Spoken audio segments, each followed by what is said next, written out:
उसमें सबसे ज़्यादा अगर कोई इलाका बाहर की शेलिंग और बमबारी के लपेट में आया वो पुंछ, और बहुत अरसे के बाद पहली मरतबा पुंछ शहर के बीचों बीच शेल की बमबारी हुई। इसमें हमारी 13 कीमती जानें जो हैं वो हमने गंवाई। आज यहाँ पे आने का मेरा मकसद, पहले तो मैंने कोशिश की कि उन घरों में कम से कम मैं पहुँचूँ जहाँ ये सबसे बड़ा सामना पेश आया। उसके बाद यहाँ की सिविल सोसाइटी से मेरी मुलाकात हुई और मैंने पुंछ के लोगों को मुबारक किया जो इस मुश्किल दौर में इन्होंने हिंदू मुस्लिम सिख इत्तेहाद और भाईचारे का जो माहौल है उसको कायम और दायम रखा। अब आगे जाके दोबारा अगर इस तरह के हालात बने तो इतना जानी नुकसान ना हो, उसके लिए कुछ मशवरे, कुछ सुझाव सिविल सोसाइटी की तरफ से हमें मिले हैं और उन पे हम अमल जो है करना शुरू करेंगे। उमर साहब, इस बार पाकिस्तान की शेलिंग ने religious structure, religious institutions, gurdwara, मंदिर, मदरसास को भी हिट किया। उन्होंने इस शेलिंग के दौरान किसी एक मजहब को निशाना नहीं बनाया, बल्कि जिस तरह पुंछ के लोगों ने हिंदू मुस्लिम सिख इत्तेहाद का जो सबूत दिखाया, इन लोगों की बमबारी भी इसी तरह रही। गुरुद्वारों के नज़दीक, मंदिरों के नज़दीक, हमारे मदरसों और दरगाहों के नज़दीक अंधाधुंध इनकी फायरिंग रही। अब चलिए वो किस तरह एक चीज और है कि पाएंगे भाई, मुझे पाकिस्तान की आर्मी ने ये कहा, पाकिस्तान की आर्मी हम भरोसा कर सकते हैं सब।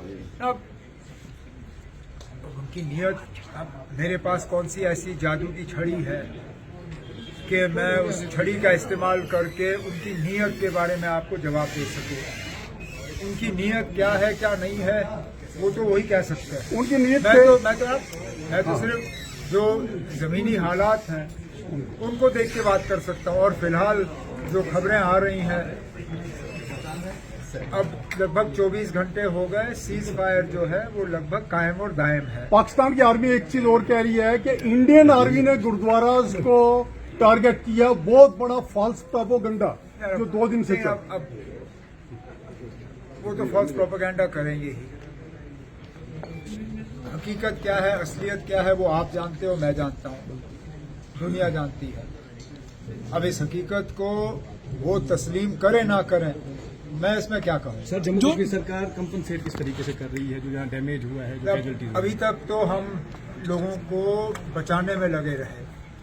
अब जबकि सीज फायर चल रहा है और सीज फायर को चले हुए 24 घंटे से ज़्यादा हो गए, अब डिस्ट्रिक्ट एडमिनिस्ट्रेशन को हर ज़िले में, पुंछ, रजौरी, बाकी ज़िले जहाँ जहाँ शेलिंग हुई है, जम्मू वगैरह, बारामूला, कुपवारा, बांडीपुर, सब डीसीज को अब वाज़ेह हिदायत दी गई है कि वो अपनी टीम कायम करें।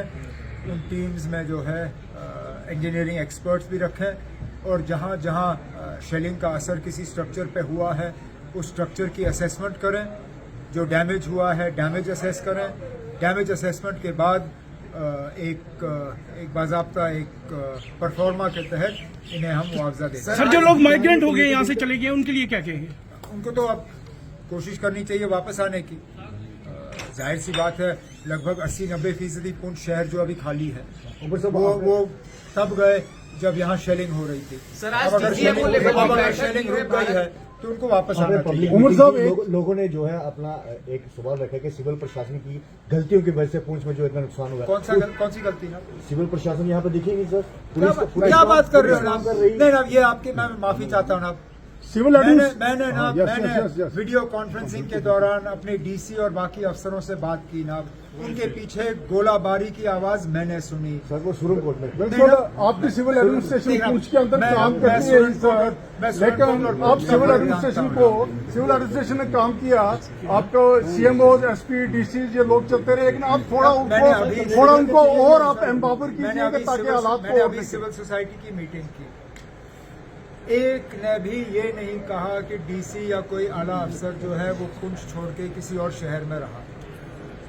अब ये गलत खबरें जो है आप लोगों की तरफ से फैलाई जाती हैं, तो ये बड़ा अफसोस की बात है। एक बात कहूंगा उमर साहब कि पीएम ने कल ये एक अलानिया डिक्लेयर कर दिया था, ये पूरा एक आउट स्पोकन वर्ड था कि पाकिस्तान की गवर्नमेंट दो चीजों पे अगर अमल करेगी कि टेररिस्ट कैंप्स को हमें अलाउ करे, उनको डिस्ट्रॉय करना है या पीओके दे, तो आप बतौर जम्मू बयान नहीं कश्मीर। सुना ना। Thank you sir.